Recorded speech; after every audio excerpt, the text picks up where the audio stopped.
Now, I don't think I'm alone. I had pin-ups as a teenage girl of supercars on my wall, the Testarossa, the Countach, obviously a McLaren F1. But today, if we look at all the electric vehicles that are coming out, I question the quality. How many of those are going to end up on your kid's bedroom wall? Well, do you know what? I think I might have found the pin-up. This is the all-new Mercedes-AMG GT four-door coupe, and just look at it. So why is it so special, apart from being a head-turner? Well, this is Mercedes-AMG first purpose-built electric performance car. It's been developed on a brand new EV platform with a power output of up to, wait for it, 1,169 horsepower. Now, all of this is from a company that produced some of the most hardcore performance cars ever, powered by obnoxious petrol V8 and V12 engines. So the question is Mercedes-AMG suddenly getting serious about electric cars? The Mercedes-AMG GT four-door has always been wonderfully intriguing in the world of performance cars. The 843 horsepower plug-in hybrid version is the company's most powerful production car ever, and yet it has a practical hatchback tailgate and can carry 4 people in comfort. It's a supercar wearing a business suit. Mercedes-AMG is now taking its supercar come luxury saloon into the electric age and giving us a real-world version of its stunning GT XX concept, a vision of what a future AMG Porsche Taycan rival would be like. And here is the production car. Now, Mercedes-AMG wasn't really joking with the GT XX concept because, well, at least on the outside, this is basically a road-going version of that concept car. It really is very similar. You can see it's got that same low nose. It's got that really familiar Pan Americana grille down here and the large air intakes as well. Let's take a look round at the very low profile along the side and the nice 21-inch wheels. I mean, basically the proportions here are just spot on. The kind of body melts over the wheels, doesn't it? And that roofline elegantly arches down into what is quite a very upright rear end, and then you've got these beautiful rear lights which has been carried straight over from the Concept XX, and they are a completely new design for a modern Mercedes, and I've got to say they look pretty cool, don't they? I mean, you're not going to forget that when it passes you in your rear mirror. Unsurprisingly, there is lots of clever wizardry going on too. There's active rear-wheel steering, which improves both low-speed and high-speed manoeuvrability, and the AMG 4MATIC Plus system switches between 2- and 4-wheel drive without the driver noticing.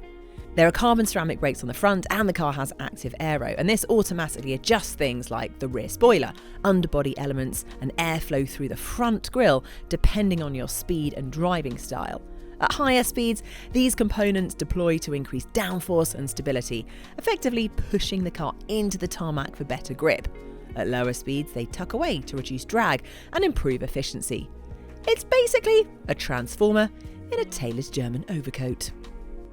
Now, this is the bit that makes this car worthy of pin-up status, and that is the motors. The GT four-door uses 3 axial-flux motors. There's one at the front, 2 at the rear.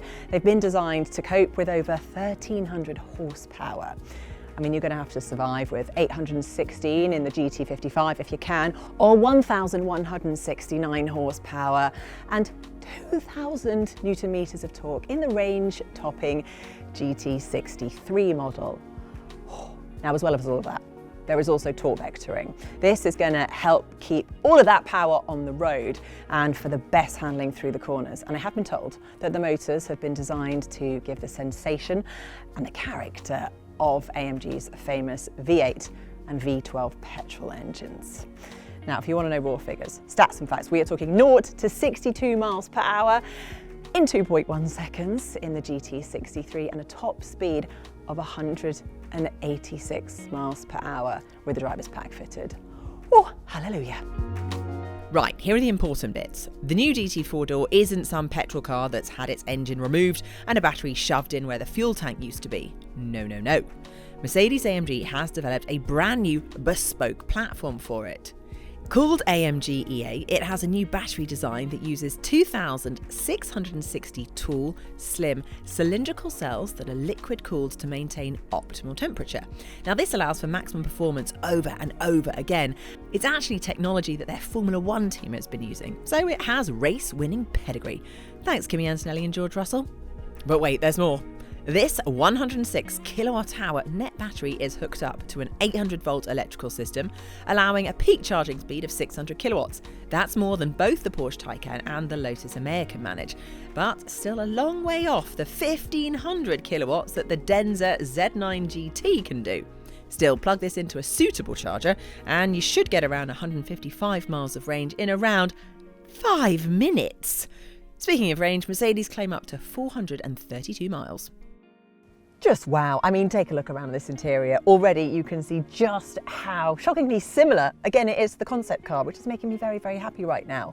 Let's take a closer look around. I mean, the first thing that jumps out is the fact that, you know, across the whole front here, you've got 3 huge screens, particularly this one, this 14-inch screen, which is very much faced to the driver, which means this whole area, it's not like a lounge seat, it's not for relaxing and comfort. This is for driving. This is performance. This is all about the driver's experience of how to handle this car.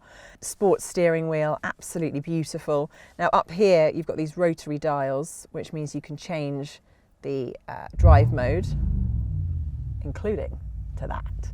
So that is called AMG Force S+. And not only does it mimic the sound of a V8 AMG engine, you can hear it, you can also feel it. And I think this is massive. A huge thing about, you know, traditional ICE cars, it's not necessarily just about what you hear, it's about what you feel. It's a whole emotional experience, and to feel this car vibrate when I hear that sound is very convincing. I can forget that it's fake. I'm believing this. It's a beautiful thing. I'm just going to do it again once more. I'm not allowed to rev the engine, so I'm just going to flick it from one mode into the other. And I mean, I can feel the vibrations from my feet, in my seat, everywhere, and obviously hear it as well.